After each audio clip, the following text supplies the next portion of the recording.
Welcome. I'm glad you tuned in again as we continue to discuss the harvest. I would like to refresh again the scripture that I began with last time. This is Hebrews 12, verses 12 through 15, that says, "Therefore, strengthen the hands that are weak and the knees that are feeble, and make straight paths for your feet, so that the limb which is lame may not be put out of joint, but rather be healed. Pursue peace with all men, and the sanctification without which no one will see the Lord. See to it that no one comes short of the grace of God."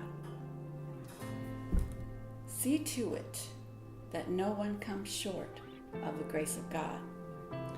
This term, come short, means to be left behind, especially in a race.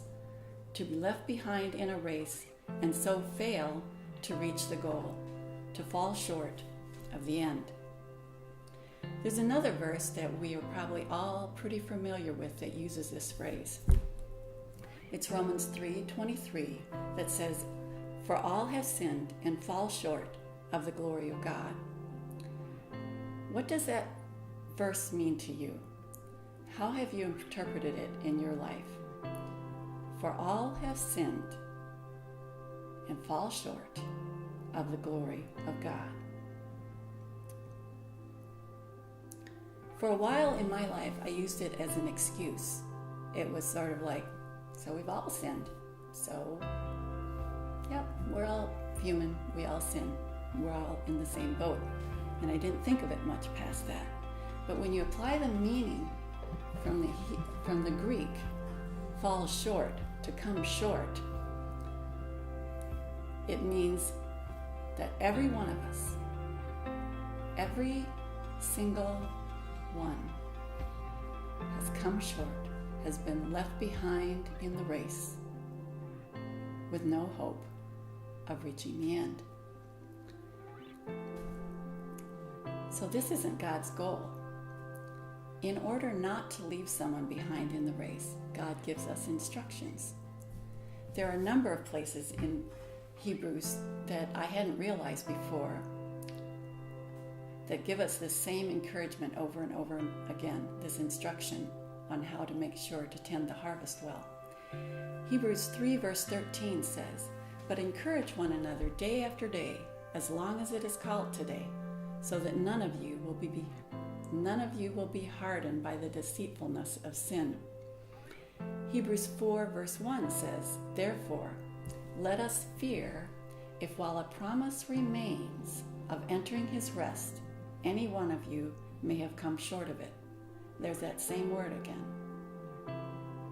While there's a promise that remains of entering his rest, anyone could end up falling short of it. Hebrews 10 says, "Let us consider how to stimulate one another to love and good deeds, not forsaking our own assembling together, as is the habit of some, but encouraging one another, and all the more as you see the day drawing near."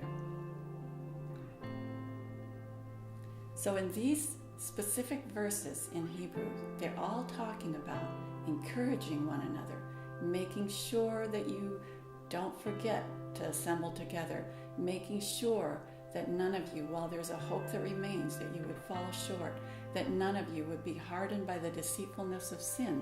So that means that we're accountable to help our brothers and sisters along. Hebrews 12 verse 1, in the same chapter that I began with, but the very first verse in that chapter ends by saying, "Let us run with endurance the race that is set before us."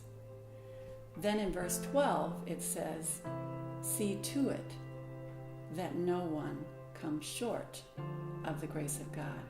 See to it that no one gets left behind in that race that we started out in verse 1 of chapter 12.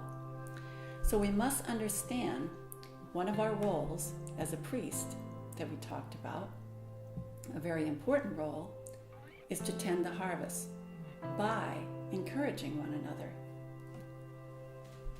Thank you for tuning in again as we continue to learn the importance of the harvest that the harvest has in the eyes of the Lord. I'd like to ask you to take some time and consider possible ways in the next few days, ways that you can encourage one another.